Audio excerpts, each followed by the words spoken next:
Good evening and welcome to Tucker Carlson Tonight. The White House held what they described as a listening session today, where survivors of last week's Florida shooting gathered with the parents of children killed in previous shootings to discuss what the country ought to be doing going forward. Here's some of what was said. We must create a culture of connectedness. We must create a culture in which our classmates become our friends. Every single one of these school shootings have been from young men who are disconnected. One school shooting, and we should have fixed it. And I'm pissed, because my daughter I'm not going to see again. I want to feel safe at school. You know, senior year and junior year, they were big years for me when I turned my academics around, started connecting with teachers, and I started actually enjoying school. And now, I don't know how I'm ever going to step foot on that place again. A teacher would have a concealed gun on them.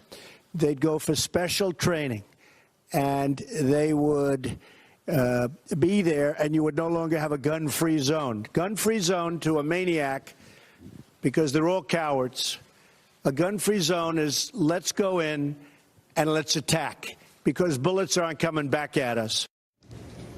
You feel for those kids and their families. It seems likely as a political matter that some form of gun control may be coming.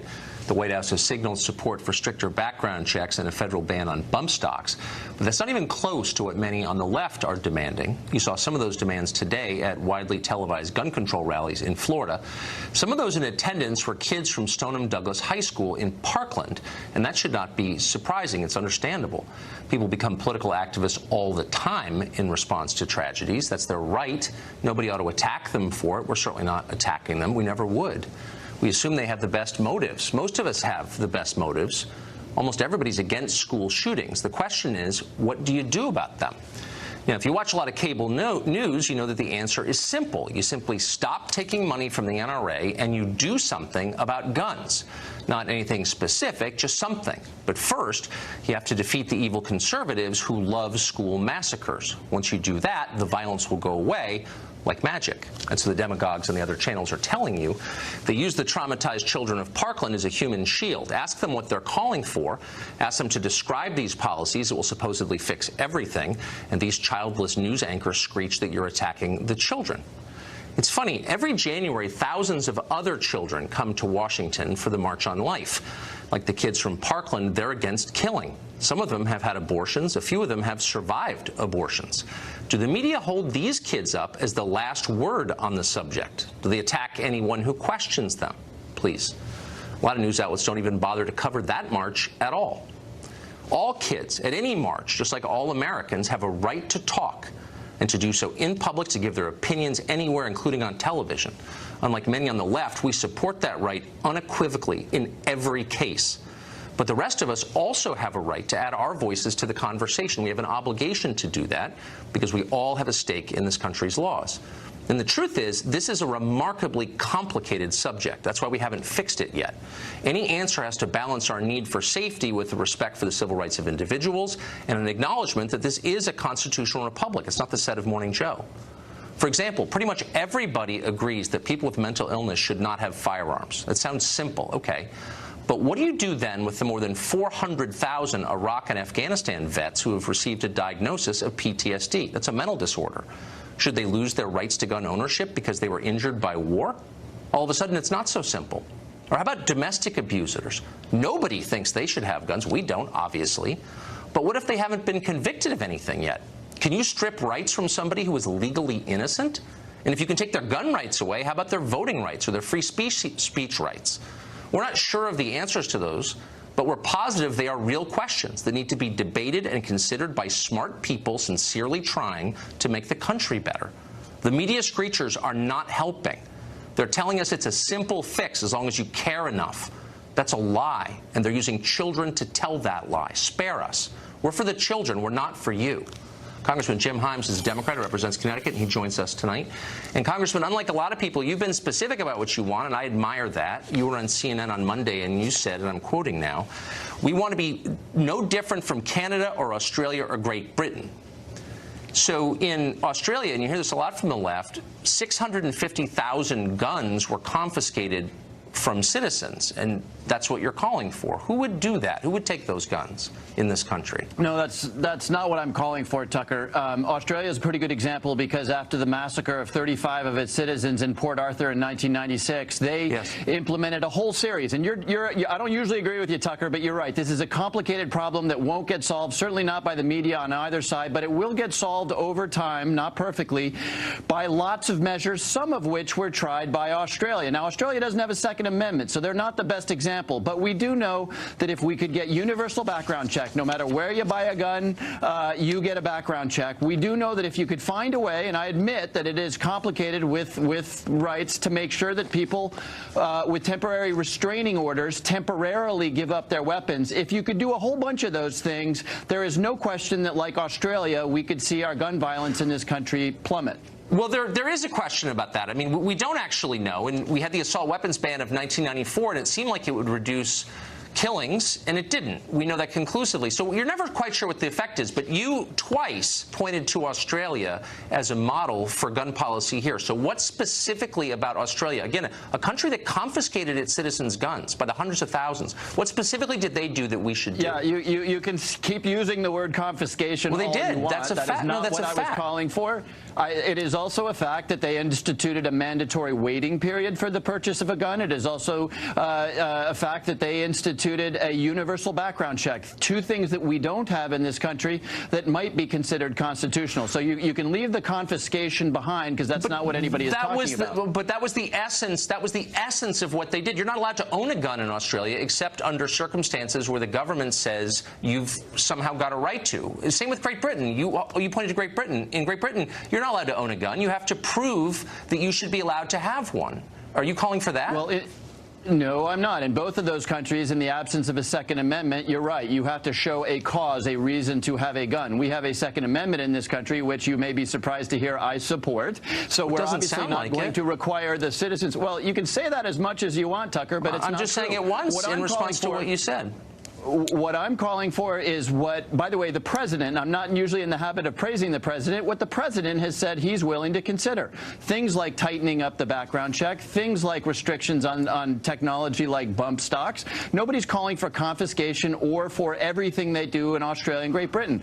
But look, you're the one. Just to be clear, don't paint me as a demagogue. You just said this 2 days ago on CNN, and you pointed specifically to a country that got rid of gun violence because they got rid of guns. So I think it's a fair question for me to ask when you point to Australia, why are you not calling for confiscation? Because that's the core thing they did. First of all, Australia did not get rid of guns. There are still a lot of guns in Australia. There are plenty of guns in Canada. There are plenty of guns in the United Kingdom. These are countries that are different than our own. But no, they did not get rid of guns in any one of those countries. So but you can keep talking about Australia. I never called for confiscation. You're the one who was talking about Australia, not me. Okay, so let me just say this: those countries also have universal. Have universal gun registration. Australia is a good model in one way. Australia is a good model in one way, which was that after a tragedy, 35 people dead in Port Arthur, they got together, the Prime Minister and 6 states got together and said, let's pass a package of gun safety changes that will reduce violence. Now, not all of those changes would apply in the United States. I'm not calling for that. Like taking them away by force from the population. So let me ask you this. Those countries also have you can keep saying that, but that's not what anybody is calling for. I'm sorry. I know a lot about this, and that was the whole point of the bill. So, and you must know that too. That was a part of the bill that I'm not calling for, and frankly, almost nobody is calling for confiscation. Okay, so let me ask you this: those countries all have universal gun registration? You own a gun, you have to register it with the government. Are you for that? They actually canceled the universal gun registration in Australia because they felt that it was more of a burden on legal gun owners than it was on people who were going to use guns illegally. No, I'm not necessarily for it in the United States. I am for everybody having a background check. I am for people with temporary restraining orders temporarily giving up their guns. I am for a limit on the size of the magazine that you can use. Things that we've done here in the state of Connecticut, which have been constitutional and have not resulted in people's Second Amendment rights being violated in Connecticut. I was wondering this today. So you work up on Capitol Hill surrounded by armed guards. Do you think they have too many guns, and do you believe that their magazines hold too many rounds? And if not, why not? Tucker, nice try. You're not going to get me to say that. No, it's a sincere question. They protect you. You feel safe with a lot of people with high-capacity magazines, but I'm not allowed to have them in my house to protect my family? Because why? Explain it slowly so I can understand. Okay, all right, let's explain that. That's an absurd argument, but let me agree with you that I would be perfectly happy with the general public having the same firearms that the Capitol Police have if the general public were, like Capitol Police, required to undergo a criminal check, required to recertify themselves every single year for the use of those firearms, and personally accountable and professionally accountable for how they're used. So if you're willing to put all of those restrictions on the general public's right to own firearms, which is what the Capitol Police have, which is what no Marines right have, otherwise. Let me just ask you finally one last question. So you just, because some of us are confused by the details here, you endorsed the most recent iteration of the assault weapons ban. And in that, and I've asked this question of a lot of lawmakers, so I'm interested to see your response. In that, it would ban rifles that have something called a barrel shroud. Those would be illegal. Yeah. What is a barrel shroud, and why would you ban it? So a barrel shroud, as you probably know, because you've talked to your other guests about it, is a covering on the barrel of a gun that allows you to hold that gun when the barrel has overheated because of multiple rounds being fired. That's correct. That's right. Right. Okay. So we agree on that. Now, I'm not all that worked up over barrel shrouds, and I'm not even interested really in going the route of saying that an assault weapon ban will solve our problems. I happen to support a ban on technology that allows you to squeeze off 20 or 30 rounds in a minute or two. Now, I understand that the definition of an assault weapon is tough. But then why did you support the bill that would have banned that and pistol grips and folding stocks and bayonet lugs and all these things that are irrelevant? It makes you seem not serious if you support something like that. You know, lots of states have passed assault weapons ban. I heard you talking about, the desire of the populace earlier. Lots of states have implemented, including my own of Connecticut, assault weapon ban. Now, what I'm going to tell you is that the number of people who die in this country as a result of assault weapons, though they make the headlines, that is a relatively small percentage. I'm aware of that. Nonetheless, I don't want people to have guns that allow them, and most police officers don't want people to have guns that allow them to squeeze off 20 or 30 rounds very rapidly without reloading. Look, you asked about barrel shrouds. I'm not sure that barrel shrouds are the key here. I think I'll let you unpack it all, and I appreciate your willingness to come on and explain your views on this. Thank you very much. Okay, thank you, Tucker. Rachel Campos-Duffy is a Fox News contributor, and she joins us tonight. Rachel, thanks for coming on. Thanks for having me, Tucker. So you talked to these politicians about what just happened last week in Parkland, and the story is, at least in part, about the failures of the government, of the FBI, of local police, but really the federal authorities to respond to a lot of warning signs, consistent warning signs. Should we be surprised that government officials just ignore that, and that the solution is always taking rights away from people who didn't do anything wrong and never holding to account the people who did, which is the FBI in this case? Why do they never mention that? Well, it's a great point, but I'd also say this to you. I mean, I come at this from a very personal, two very personal points of view. One is I'm a military brat who was raised overseas, and the buses that I was on had armed security. The schools I went to were fortified, and I felt very safe. So when I hear that part of the conversation, that we should be fortifying our schools, that's something the federal government could do. State governments could do that as well, and I'm 100% for that. I'm also the wife of a congressman. As you know, this year we had a Bernie Sanders volunteer who shot up a bunch of Republican congressmen on a baseball field, and the only reason we didn't have a mass execution of those congressmen on that field is because Steve Scalise happened to be part of that baseball team. And by the way, he was going to leave 5 minutes after the shooter came. Had he left, there would not have been, he has a detail of Capitol policemen. He's the only one, he and leadership. So had he not been there, we would have had a massacre on that baseball field. So you brought up an excellent point in that, in your discussion with the congressman from Connecticut, which is that Nancy Pelosi and many politicians have security. Why aren't we securing our schools, and why aren't people allowed to take responsibility for their own security? Because in the end, if there's a real disaster, and I've seen it firsthand a couple of times, the cops leave. They've got families, too. They're not going to protect you. I've seen it. You got to protect yourself, or you're not going to be protected. So why are we allowing blowhards from the Congress to try and strip our ability to protect ourselves? I don't understand. Well, we shouldn't. And as citizens, what we should do is expand the conversation. It's very dynamic. It's very complicated. It's about fortifying our schools. But listen, when Adam Lanza's mom, before he killed her, after he shot up the children in Newtown, she wanted to have him committed. And after that massacre in Newtown, many parents came forward and said, I'm scared of my mentally ill child who has had violent tendencies, and they can't get those children committed. So there's a problem there. For sure. And frankly, there's another problem, Tucker, that people don't want to talk about, and that is that we have a family crisis in this country. There are broken homes, broken families. There's a moral crisis, and we have families in schools that really, frankly, a culture that's unwilling to talk about right from wrong. No, you're right. That's also a part of the problem that Hollywood and the left is unwilling to talk about. Yeah, it's it turns out the complicated. nuclear family worked pretty well. We should have thought about that before we destroyed it.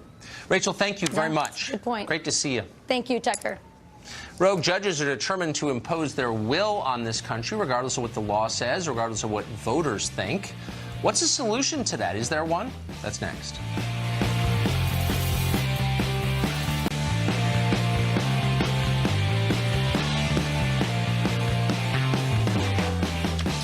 You've heard a lot about our failing institutions on this program. We now know the FBI is riddled with incompetent partisan hacks. The intelligence community seems to exist mostly to spy on you and leak information about politicians it dislikes. Your state and local governments are full of bureaucrats who are paid more to deliver less every year and then retire with a fat pension in their 50s. Academia, meanwhile, is apparently dominated by lazy mediocrities more interested in political activism than in teaching. There is a lot of rot in our halls of power, but our federal courts may be the most decayed institution of all, though they receive very little attention. Under the last two administrations, the courts increasingly have come to see themselves not as interpreters of the law, their constitutional role, but as the country's main policymakers. Consider, for example, what's been happening with DACA. Now, as a factual matter, it is indisputable that any president has the authority to end DACA. The program was a creation from whole cloth of the Obama administration. It has no legal basis. Actual federal law says that illegal immigrants are to be deported from this country, not given legal residency or work permits. The Obama administration simply chose to ignore that law, citing the right of prosecutorial discretion. Now, that argument could be valid, theoretically, though we are skeptical, but here's what we know. If Obama can choose to ignore the law, it is obvious the Trump administration has the right to enforce the law passed by Congress. And yet left-wing judges disagree. Several have ruled already it is somehow illegal to end DACA. Their justification for this is legally ludicrous. Last month, San Francisco District Court Judge William Alsup blocked the end of DACA nationwide. He said getting rid of it was, quote, arbitrary and capricious. As part of his ruling, Alsup simply asserted that DACA should continue because it was, quote, in the public interest. In other words, the judge likes the program, therefore ending it is illegal. Last week, another judge, Judge Nicholas Garifas in New York, ruled that DACA can't be eliminated because the administration has not provided a valid reason for eliminating it, as if following the law were not enough. And it's not the first bizarre ruling from that judge. In 2010, Garifas ordered the New York Fire Department to use racial quotas for hiring rather than merit in order to achieve some goals he had in mind, and the results were immediate. Injuries in the fire department went up. The dropout rate of firemen in that class surged from 10% to 24%. In a later reversal, an appeals court said that Garifas's bias was so obvious and so severe that parts of the case had to be assigned to a new judge. And yet, of course, Garifas is still on the bench. He and a lot of judges like him. In Michigan, a judge has blocked the deportation of convicted Iraqi criminals from this country, citing the alleged danger they would face if they returned to their own country. In New York, a judge released an illegal immigrant criminal prior to deportation, claiming he had a constitutional right to, quote, say goodbye. In Florida, a judge blocked the deportation of nearly 100 Somalis because of the conditions on the airplane that would fly them home. For real, that happened. This sort of thing is actually commonplace now. In the name of progressive resistance to the president, anything can be declared unconstitutional, and is. For example, it's been settled law pretty much forever that a president has the power to exclude foreigners from the country based on security concerns. But in the past year, multiple judges have ignored this and struck down the administration's travel bans. Some have taken the legally meaningless position that the bans were unconstitutional because of things Trump said on the campaign trail. Judge James Wynn of the Fourth Circuit compared the president's travel ban to FDR's internment of the Japanese, American citizens of Japanese descent, during the Second World War. That's not legal analysis, it's political punditry. Get that man a CNN contract. For more than 200 years, the U.S. military determined who could serve in uniform based in part on which medical conditions might negatively affect a person's ability to fight wars. And there are a lot of them. That makes sense, of course. It's no longer the law, thanks to judges. In his final months in office, President Obama declared that the military must admit transgendered soldiers regardless of the effect on military readiness. That was a political decision, obviously, but thanks to activist judges, it is now a constitutional right somehow. Judges Marvin Garbus of Maryland and Colleen Collar-Cotterly of the District of Columbia have ruled that it's unconstitutional to bar transgendered volunteers from service. Garbus's ruling went on to order the government to cover gender reassignment surgery at taxpayer expense. These judges are not interpreting the law, much less enforcing it. They are inventing the law. They reject the core idea of democracy, which is a country whose policies are determined by its citizens, its voters. The judges are in control, no matter what you want or who you voted for.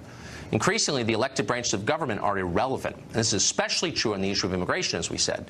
In the 1980s, a limited amnesty for farm workers was supposed to end in 1988. The courts ruled it had to be extended further. And as a result, thousands of additional people were given amnesty they weren't supposed to receive. Lawmakers were ignored.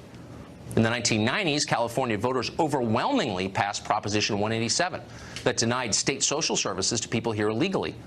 Courts gutted that law without even allowing it to take effect. And now California's entire middle class is fleeing the state because illegal immigration has made it a dystopia suitable only for the very poor and the very rich. That's exactly what voters didn't want, but the vote didn't care. So how long before some judge on the Ninth Circuit, for example, decides illegal aliens have the right to vote in our elections because, well, just because? You can laugh if you want, but on some level you know that's coming, because it is. In a functioning constitutional republic, judges are essential. Their job is to restrain politicians from trampling our core governing principles. And by core governing principles, we mean the ones written in the Constitution, not on the New York Times editorial page or at the base of the Statue of Liberty. Our system has worked well for hundreds of years, but it's breaking apart, and it's breaking apart because of judicial integrity. There isn't enough of that. If you find yourself arguing that the Constitution does not contain the right to keep and bear arms, but does contain a right to abortion, you're lying. That's not a difference of interpretation, it's dishonesty. One is in the text, one is not. Right now, this is happening almost exclusively on the left, but it's not hard to imagine conservatives doing it too. Why wouldn't they after a while? What happens when Republican-appointed judges start striking down laws a Democratic Congress passed on taxes or health care, the environment, abortion, you name it, simply because they don't like them? The judiciary will lose whatever honor it once had. It will become a political weapon. That has happened in a lot of countries, and it's a disaster every time. Judges who misuse their power ought to be called to account. They're not gods. They're government officials who work for us. And when they're corrupt or dishonest, they ought to face the same criticism as politicians or bureaucrats. Abraham Lincoln understood this. He accused the High Court's Chief Justice of plotting to spread slavery throughout America. Lincoln is praised by historians for doing that, because he was right. But when this administration points out judicial malfeasance, and there's a lot of it, the ruling class responds with howls. That's an attack on democracy, they say. I find these attacks on the judiciary absolutely abhorrent and unacceptable. I'll be honest, I don't understand language like that. We don't have so-called judges. We don't have so-called senators. We don't have so-called presidents. So-called judge. Is it appropriate for the president to be questioning the legitimacy of a federal judge in that way? Doesn't that undermine the separation of powers in the Constitution written right next door? They're lying to you, as they always are. It's not anti-democratic to demand that the public's views should fundamentally shape public policy. That's the essence of democracy itself. Jonathan Turley is a particularly distinguished professor at George Washington University Law School, and he joins us tonight. Professor, thanks for coming on. Thanks. So that's kind of the essence of the whole debate, is to what extent should public policy be guided by the public's views in a democracy? And obviously there are mediating structures the Congress, the judiciary, the executive. But basically, if you get too far from what the public wants, it's not democracy, is it? Well, we, of course, live in a representative democracy. Right. You elect people to make decisions for you. But you hopefully won't have too much of a disconnect at the end of the day between the policies being pursued. Ultimately, those laws have to be written by people who are political representatives. Exactly. And that means that the courts must retain a fairly narrow role in this system. Otherwise, the system doesn't work. You know, Madison created a system by which factional interests would sort of roll around between the legislative and executive branch, particularly in Congress. And out of that would come what's called a majoritarian compromise, that we work out our differences. That system only works if there's no alternative to that system. If you start to make decisions, for example, in the courts that are really political decisions, it takes the Madisonian system offline. And that's what has given us a stability. You know, you have countries like France that went through constitutions with almost a seasonal regularity, and they were very unstable. Ours has been stable. You can say a lot of things about problems that we have, but we're still here. We've gone through incredible pressures and periods, and we're still here. And it's largely due to the fact that we all have sort of skin in the game. We all know that if we respect the political system, that it's worth working for change. Yes. Right. I agree with that completely. And I have always believed in our system, and I want to believe in it. But if you have judges who clearly aren't even making a good faith effort to pretend that their decisions correspond to the text of the Constitution, then don't the rest of us have a right to say something about that? Well, I think that there's no problem with criticizing the courts. And every president in modern times has taken the courts to task, and they've all pledged to change the courts on the left or the right. That's a natural part of the process. There are times when you cross the line. I agree. You know, the president's criticism of the ethnicity of that one judge crossed the line. I hated those that. Were I agree with you. I hated that. But that doesn't mean that if a judge doesn't see the right to bear arms, which is written explicitly in the Bill of Rights, but somehow imagines, you know, the right to abortion, which of course is nowhere to be found, doesn't that raise, I mean, we take that for granted, but it's very common. Doesn't that raise the question, like, what? Where does that come from? Look, I think that people of good faith can disagree on these issues. Yes? I think issues of the Second Amendment, abortion, these are all penumbral issues, although the Second Amendment is expressed, but in terms of abortion, the court refers to it as a sort of a penumbral right. And we can disagree about those things, and we can do so civilly. But there's no problem with citizens or presidents saying, that's just not what the law says. That's not what we created as a free people. Right, and we're in charge. George Stephanopoulos does not like it if you say that, though, so just keep that in mind if you dare. Professor, thank you. Thank you. We have terrifying new numbers about the growth of MS-13, which is actually real, despite what they tell you. It's, in fact, America's deadliest gang. We've got the numbers next. We brought you the sad news on this program a couple of times, how many American cities all of a sudden seem to resemble slums. Some of you may have trouble visualizing what that means, and this is for you. After last night's program, we were sent this picture by a viewer who lives and works in the city of San Francisco. It shows the sidewalk outside his office littered with, by our count, more than 30 syringes and other drug paraphernalia. This is not in some abandoned lot or underneath the freeway overpass. It's right outside the offices of Spotify, a top tech company in downtown San Francisco. It's right across the street from WeWork. It's 1 block away from Zenres. These are all tech companies, and 3 blocks from tech giants Twitter and Uber. These are some of the richest companies in the richest industry in the richest city in the United States, and their employees work in a circus of trash and drugs. And the question is, do elites even care? And the answer, of course, is no, they don't. U.S. cities aren't just plagued by homeless drug addicts, but also by deadly Central American gangs. It's not propaganda, it is real. We've got new numbers out today about the extent of MS-13. That's the primarily Salvadoran gang that has become the deadliest organized crime ring in the country. Jessica Vaughn is Director of Policy at the Center for Immigration Studies, and she joins us with those numbers. Jessica, thanks for coming on. Glad to be with you. So MS-13, despite, it sounds like, efforts from the federal government, is metastasizing. Is that what the numbers show? Well, it is. Some people have been very dismissive of all the attention to this gang, but it has rebuilt itself. It's not a homegrown gang. It was formed by people who came from Central America decades ago illegally. So that was a failure in border security. But ICE and other law enforcement agencies were able to stifle it for a while there, but in recent years it's really rebounded because of this. It took advantage of this surge of unaccompanied minors that's been going on for several years, and also the lack of immigration enforcement. So they have come back with a vengeance, and this is not just petty gang violence, nuisance crimes. We're talking murders, hundreds of murders that MS-13 members have been arrested for. And it's a scourge in a number of communities that So have give seen us a sense of the scale. So we think of MS-13 as primarily in Los Angeles County, in suburban Virginia, outside Washington, maybe Chicago. It's spread, though. Tell us what that looks like. Mm-hmm. At a certain point in time, the gang decided to almost open up franchises around the country, places like Long Island, Boston, Charlotte, North Carolina, as you said, the suburbs of Washington, D.C., because this is a gang that's controlled from El Salvador, and the cliques in the United States do send money back to El Salvador to help to support the whole gang. And so at a certain point in time, the leaders put pressure on those members here in the United States to kick it up a notch and start doing more and bring in some more people from Central America, recruit more from these kids who've recently arrived. They do extortion, home invasions, sex trafficking, prostitution, and murder to prove themselves to each other and to intimidate others in the community.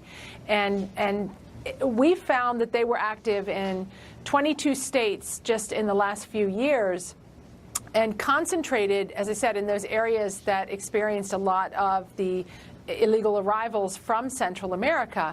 And it's urban, it's rural as well, in some places that have never had this kind of a gang presence before, and it's difficult for them. And we should point out that the Even in victims are sanctuaries. the victims are almost all immigrants, something that immigrants' rights advocates, so-called, ignore. Ironically. Jessica, thank you for coming on and telling us that. I appreciate it. Thank you. Well, the companies Google and Twitter, two of the biggest companies in the world, are once again working to silence free speech online. That story next.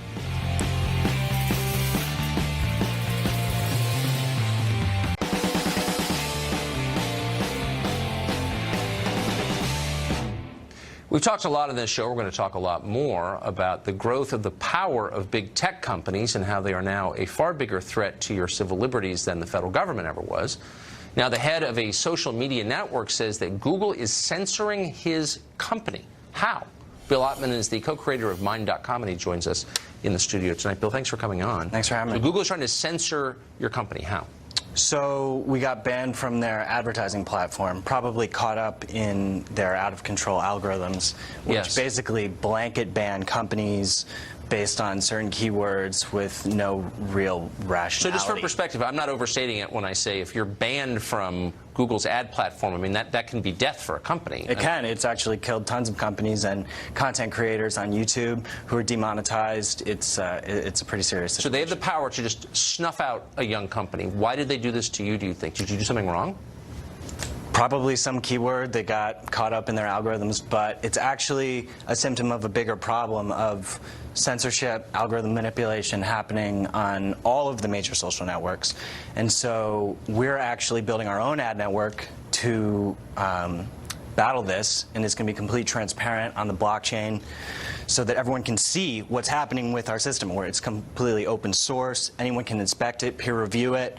So this is how things have to be. It can't be proprietary. They can't. And one thing that I think the news-consuming public doesn't understand is that almost all news you read online is controlled by Google and Facebook because they control, what, 90% of the ads. So they're in charge. They own all the news sources, in effect. And when you go to people's websites who host Google Ads, Google's actually spying on you through those websites. So by putting Google Ads on your website, you're actually becoming an agent of Google. So that's why we need transparent, more freedom-based ad platforms to emerge which don't spy on people by default. So you're challenging one of the most complete monopolies in American life. Why would they let you do that? Why would it's not about them letting us do that. It's, I mean, decentralization, open source, blockchain, transparent social networks are emerging, and there's really nothing they can do about it. Hopefully they will transform. That's what you can hope. Huh. So you think that they have this power, the federal government has done nothing about it, they have a monopoly over all digital information, and the federal government refuses to rein it in for whatever reason. You think you can provide an alternative to that? You can free up the system from their control? Yeah, I mean, it's happening. Free, open source, decentralized networks are rising What's up. it going to be called? I mean, it's going to be a network of networks. The next big network probably is not going to be a centralized site. It's going to be a multitude of networks interoperating so that it actually can't get censored. So you think that this will radically disempower Google and Facebook? I think that this movement will, for sure, yeah. Yeah. Hire bodyguards, Bill. That's what. Just kidding. But Godspeed, and we'll definitely be rooting for you. That would be transformative, I think, in ways that people don't even fully understand. But we're definitely on your side. Thanks. Thanks, Tucker. CNN's anti-Trump hysteria is dropping the network to remarkable new lows. We'll show you the latest. We can't wait to show you the latest, in fact, next. It's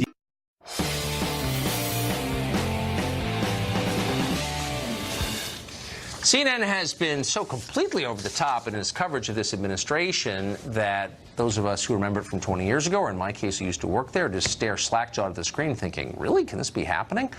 Last night, it went even farther than normal. The network editorialized in its news chyrons, the script at the bottom of the screen, twice. First, in the Situation Room, one chyron read, White House repeats Trump's false claim that he's tougher on Russia than Obama. As if that's an objective claim. Meanwhile, up front with Aaron Burnett, a breaking news chyron blared this, White House, it's clear Russian meddling had no impact, followed by, in parenthesis, no, it's not. Fact-checking their own chyrons is totally insane. Joe Concha writes about the media for The Hill. He watches a ton of CNN. Well, he's got a facial twitch, and he joins us tonight. Joe, I mean, chyrons, and we should just to be fair to Wolf Blitzer, who I think does try pretty hard to keep it pretty straight, but they don't write the chyrons. But, like, nobody saw that and said, oh, that's too far. We can't do that. Oh, no, obviously that was a decision in the control room, Tucker, and same with Aaron Burnett, right? I've been on Aaron's show 100 times. I like her personally. I respect her professionally. I think she tries to do a good job. They don't have any decision as far as those chyrons. Afterwards, they could read the criticism and say, hey, guys, it's my face that's on the screen. I'm the only one who's going to get criticism for this, so maybe we should put an end to it. But as you said, the chyrons like we're seeing below on our screen right now, on an editorial show, on an opinion show like yours, that's fine because it's like your newspaper, right? You go to your editorial page, and that's fine. But on news programs, that's something that plays into the narrative, if you're CNN, that you are the opposition party, that you're leading the resistance against the Trump campaign and not serve as an objective news organization as it purports to be. Now, what's a factual chyron? For instance, like today in New York. New York experienced record high temperatures in Central Park. That's a fact.